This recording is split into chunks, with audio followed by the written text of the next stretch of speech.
It's like we're back in school today because today is grade day where we grade the Blues' roster from this past season, A to F. Hey, this is Brandon Chen. Subscribe to Locked On Blues.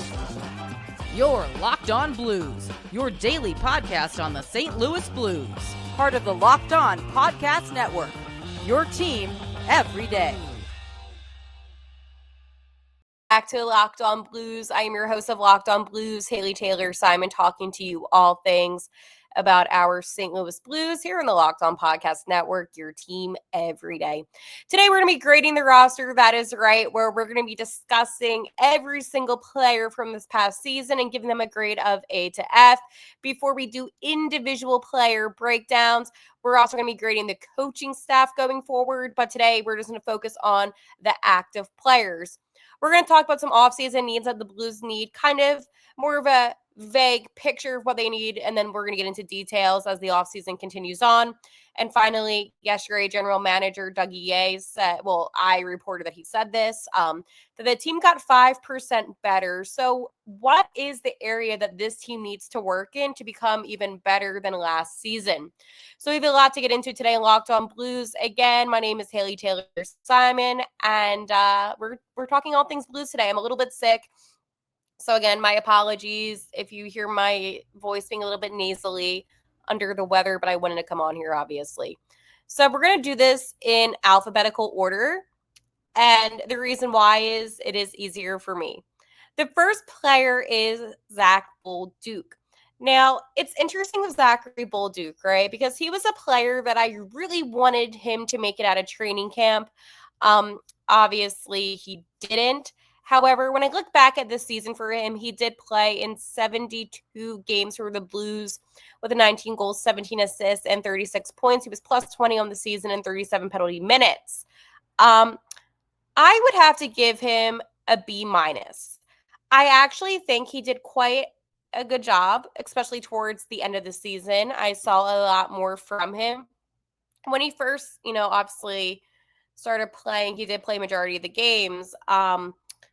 I was a little concerned. I didn't think that he was doing enough in terms of scoring. However, at the end of the day, he got what he needed to do. I mean, he's still a rookie, and next year he has to learn from the mistakes he made this year. But again, can't beat him up too much. Next, we have Bushi. I love Bushi. I think he's one of the most underrated players on the Blues, and I can kind of understand why people may be a little turned off by him. I mean, he played 76 games this season, 20 goals, 37 assists, 57 points, plus 10 on the ice, and 23 penalty minutes. He did get that hat trick in round one against Winnipeg, but again, he does what he needs to do, and I feel like he's the type of player that doesn't always stand out, which is fine. He gets the job done. Can't be too critical of Bushi, so I'm going to give him a B because he did what he needed to do. Next, we have Faksa. Oh, Faksa. I am actually a huge fan of Faksa. Obviously, he played all of his career on the Stars before this season. Dallas still in the playoffs, about to knock out the Jets. But Faksa played 70 games this season with 5 goals, 10 assists, 15 points total, -2, and then 30 penalty minutes. I have to say he did what he needed to do. Okay? Like, I think that fourth line was phenomenal, the WTF line. My only thing I'm going to say is that Fox has never been a big goal scorer. I mean, the most goals he's ever had in a single season was 2017-2018 with the Stars accumulating 17 goals. So for me, I didn't expect him to do that. I expected him to be aggressive on the ice, give guys good scoring opportunities, and he did what he needed to do. So he is going to get a B grade from me. Giving a lot of B's out today.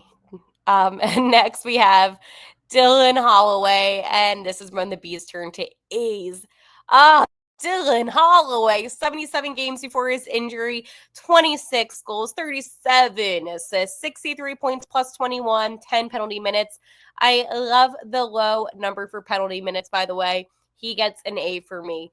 Dylan Holloway has been one of the shining points of the season. Again, It sucks that he got injured and had to undergo what he went through. We didn't hear many details about the procedure. However, he is expected to be 100% for training camp, but Holloway gets an A.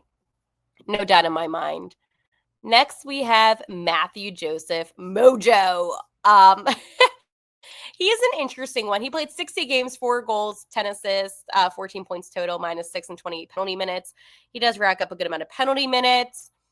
The thing with Matthew Joseph, though, is that I did like how he played in the playoffs. Can't hate on it too much. I just don't think that you're going to get more out of him than what you already have. And it's not a diss on him in any type of way, but he's just what you see is what you get. So I'm going to give him a C. Next, we have Jordan Kyrou. Rosy season. Oh, man. See, again, I'm a fan of Kyrou. He played all 82 games this season, same as last season. So love to see that. He had 36 goals and 34 assists with 70 points total, plus 23, only 20 penalty minutes for Rosy. So for me, Jordan Kyrou gets an A+. You might be wondering, why does he get an A+? Because this man works his butt off on the ice, okay? Not only, did he get 36 goals and 34 assists, this is his third consecutive season, okay, of getting 30-plus goals while accumulating 30-plus assists. I can't say enough good things about Jordan Kyrou. He is thriving. He is excellent. And again, if you're a hater on Kyrou, then I just don't like you. We have Jake Neighbors. This is an interesting one for me. Jake played all 82 games, 22 goals, 24 assists, 46 points total, and 56 penalty minutes. I don't want to come on here and say I'm disappointed with Jake Neighbors, right? But at the same time, I just feel like I could have seen a little bit more from him. Sometimes Neighbors looked invisible on the ice, and that was a tendency that we saw all season. However, he did what he needed to do, so I'm going to give him a B-. Okay, we have Captain Braden Shen. Shen. I'm biased. I love Braden Shen, though. Played all 82 games, 3 consecutive seasons, playing all 82 games. 18 goals, 32 assists, 50 points total, a +3, and 61 penalty minutes. Bias or unbiased? Bias, I would give him an A+++. Unbiased, a B-. I just don't think he is a 2C. And I feel like if Shen even played as a 3C or a 4C, he wouldn't be getting that grade from me, and it could be lower. You could even say a C+. He's great on the face-offs, and there's no doubt about that. But I just feel like he's not fast enough to play on that second line, and there's other mistakes that he's made, and we're going to talk about that when we do a more in-depth episode. But for me, I just don't think he's a 2C. And if you think he's a 2C, let me know why, because I truly will not understand it. We have Jimmy Snuggerud. Snugs. It's so funny because Snuggy has played 7 games in the regular season with 1 goal and 3 assists and 4 points, which is actually really, really good. He also played 7 playoff games with 2 goals, 2 assists, and 4 points. So again, those are really good statistics. We're only playing 14 games total, and half of the games being playoff games.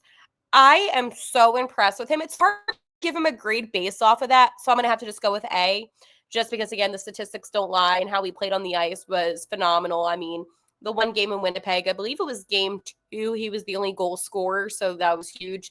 But again, Snuggy, he has good presence on the ice, and again, he was able to play really well against the President Trophy winning team. So if he can do that right away, who's to say that, next season when hopefully he plays all 82 games, he won't be able to persevere like that. Next, we have a fan favorite, one of my favorites. It is Sonny. I am such a huge fan of Sonny. This season, he played 67 games, 6 goals, 14 assists. Here's the thing with Oscar Sundqvist, right? I truly love him. I think that he is everything that a St. Louis Blues should be. The only thing I will say about Sonny is that you're going to see hard work, physicality, and you're going to see perseverance, and he gives you that. He may not always put up the most points, but at the end of the day, what he brings to this team is something that points can't bring. I mean, obviously he won points, but so for that, I'm going to give him a B plus because he works his butt off. We're somewhat almost done. Next, we have Texier. Texier, this is an interesting one for me. He played 31 games this season, 6 goals, 5 assists.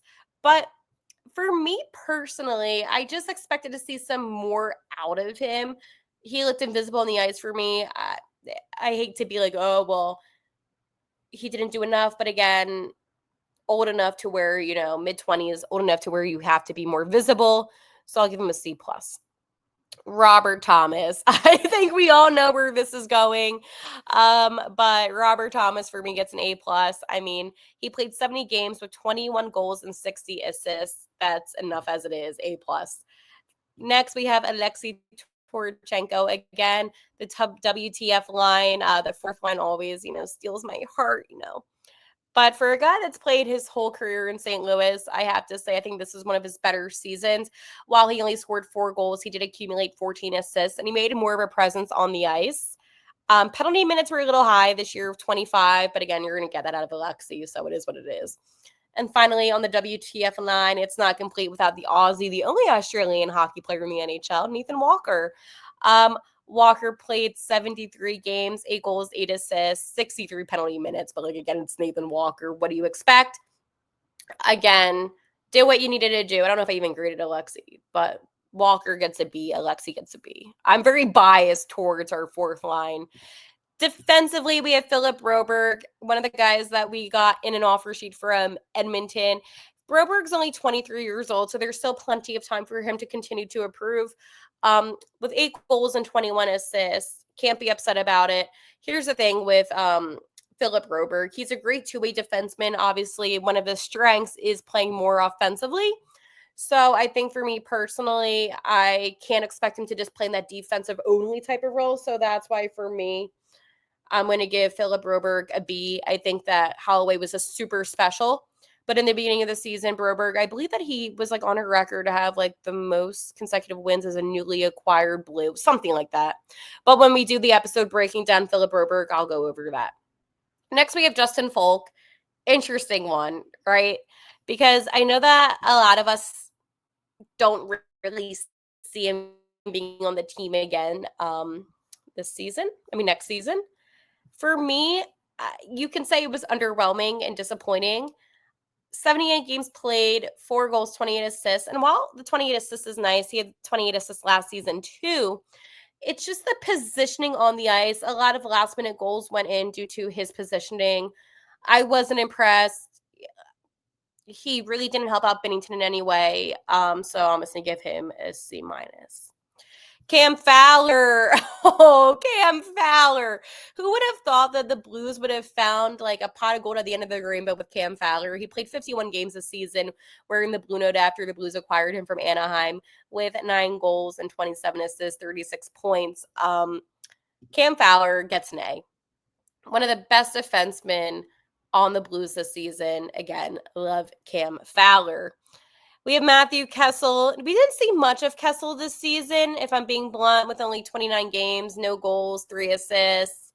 I still don't believe that he is up to being an NHL player. He's 25 now? I just don't see it. Nick Leddy, another guy that I do not see being on the Blues next season. Nick Leddy's had an impressive career, obviously, but he played 31 games. He was injured, so it wasn't like he got scratched. But 2 goals, 3 assists. Again, positioning was an issue. Didn't help Binnington in any type of way. Was slow on the ice. Looked out of place a lot of the time. Not a fan. So he gets a C-. Colton Parayko. I love Colton Parayko. The Blues should not get rid of Colton Parayko, but I can say that during the playoffs, it was disappointing. Parayko obviously was hurt after the Four Nations face-off this season. He played 64 games, 16 goals, 20 assists, 36 points. I love Colton Parayko. He has one of the best shots, a hard-hitting shot. That slap shot is scary. But again, didn't look his best. It is what it is. B-. Ryan Suter. Now, who would have thought that it's so funny that 40-year-old Ryan Suter would be one of the better defensemen, but he was. 82 games played, 2 goals, 13 assists. But again, Suits, I mean, man, this guy was physical, a lot of hits, and I really do believe that him and Fowler were the best defensemen on this team. Next, we have Tyler Tucker. Tux is an interesting player because with the T-Birds, I was a huge fan. Gives it his all. Got hurt in the playoffs. He actually played really well in the playoffs before the injury, but the regular season, 38 games dressed, 3 goals, 4 assists, 7 points. I again just don't see him being an NHL type of player, but for what the Blues have, he is fine. Binnington. I'm biased. I love Jordan Binnington, as I'm sure you do as well. I think he is an exceptional talent. And we're going to get into Binnington and Hofer, but I'm going to give him an A+. Like, Binnington is the best player on the Blues. And Joel Hofer, I thought he had an excellent year as well, so I'm going to give him a B+. So that is essentially the grading of the guys, but we're going to talk about some off-season needs and how the Blues can become 5% better because Dougie A essentially said that that is the goal. So how can the Blues achieve that goal? Well, first, I'm going to tell you about my friends over at Wonderful Pistachios. Looking for a snack that's both delicious and nutritious? Crack into a good source of protein with Wonderful Pistachios. Wonderful Pistachios is one of the highest protein nuts. Each 1 ounce serving has 6 grams of protein, giving you over 10% of your daily value. Plus, they're packed with fiber and better for you unsaturated fats to help keep you feeling fuller longer. Personally, I love the no shells variety. It's the perfect grab and go snack for busy days, whether I'm snacking at my desk, on a road trip, or I just need a quick protein boost. They're always my go-to. And if you love cracking open every shell for that satisfying crunch, the in-shell options are a classic favorite. Get snacking and get cracking with a snack that packs a protein punch. Visit wonderfulpistachios.com to learn more. So I think it's really important for the Blues to address a few things. Number one is defense. I think that you can still go with Cam Fowler and Colton Parayko with your first pair, but then things get a little bit complicated, right? Because I do not think, in my opinion, that you're going to be seeing Letty and Justin Folk wearing the blue note again. I don't. That is just my prediction. And again, who knows what will happen with the offseason, but I just found it interesting that Doug Armstrong also wasn't mentioning those guys during his end of the season presser. Then you have your second pair, Philip Broberg, and then a question mark, assuming Justin Folk won't be back. And then finally, your third pair, Ryan Suter, and then a question mark if Nick Leddy won't come back. I mean, it could always be Ryan Suter and Tyler Tucker, but again, as I mentioned, grading the guys, I just don't see Tyler Tucker really sustaining a role in the NHL. I think he struggles a little bit too much, too many stupid penalties, just my opinion. But it is a big question because then you also have to look at too, and not necessarily the power play as much because Cam Fowler's been fine, but Justin Folk was on the second unit, so you have to think, okay, well, who would take over that role? And on the penalty kill, first unit last season, they had Broberg and Parayko. Again, fine. But then the second, you had Tucker and Justin Folk. So that was an issue. So I think that they really need to address the defense. And that is something that the Blues have struggled with for the past couple seasons now, and it's been a topic that we have discussed. And I understand that P.O. Joseph didn't work out. And I understand Scott Perunovich didn't work out. But at the same time, you need to get a higher end defenseman. The Blues got very lucky with Cam Fowler. Again, imagine how the team would be if they didn't have Cam Fowler. They probably wouldn't have made it to the playoffs, in my opinion. So that is why you have to go after a big name. I think when going after a big name, too, you have to keep in mind a few things. It is worth the money because defense, I mean, as much as we say scoring is important, having a good defense is just as important. And again, your first pair cannot be on the ice for majority of the game. That's going to be unattainable. And again, it's a lot of pressure put on a guy like a Philip Broberg could be in the second pairing with a guy that we don't know who it's going to be yet, if we're assuming that Justin Folk won't be coming back. And then same for Ryan Suter. I mean, Suits, he wants to play again, 40 years old. He can play. I think he made a joke saying that if his wife will let him, but I'm pretty sure she'll let him. But then that's a big question mark too. And I think for defense with the Blues, even though it's been an issue, and I know we have some guys in the system, they need somebody ASAP. They need someone that's been playing for a while, so they need to address that. That is number one. The Blues also this offseason, I don't think, again, when it comes to goalies, you don't need any of that. I do wonder, though, about centers. Interesting, right? Because right now it's Robert Thomas, Braden Shen, Sonny, and Foxa. However, if you move Braden Shen out of the 2C, which I think they should do, I don't know what they're going to, again, I'm just speculating. Would you trust a Dvorsky to be in the 2C? I personally don't know. So again, I would address that. I think that it's also not a bad idea to look after some good forwards during free agency. But one thing that Dougie A did say is that the team needs to be 5% better. Well, how do they get 5% better? They need to be better 5-on-6. Number one and foremost, they need to do better on 5-on-6, power play, and penalty kill. Towards the end of the season, I give the Blues a lot of credit because they did a lot better on all of those factors. But I think at the end of the day, they need to just be on it. They need to be sharp from day one. And I think that, again, when you've had a problem all season, 17 games, you let in a last-minute goal, that's something that you need to address this offseason. I know Doug kind of joked and said, well, by next December, if it's not fixed. I don't want to wait until next December for this to be addressed. I want it to be addressed as soon as possible. Because this is something where it is obvious if you're another team in the NHL, if you're one of the other 31 teams, where you can really beat the Blues. If you have that extra attacker on the ice, there's a good chance you might get a goal. And for Winnipeg, they got lucky. It wasn't luck. They were also a good team. I'll give them credit. But it sucks. It still sucks. But again, they took advantage of the Blues' biggest weakness and eventually were able to tie up that game and win it in double OT. So the Blues need to focus on that. But again, that goes into the defense. And you just have to remember that the Blues not playing well 5-on-6, you can't always blame it on the forwards. It has to deal with the defense a lot of the time. So if you address the defense situation, then you're going to be able to address the 5-on-6 situation. So again, it goes hand in hand.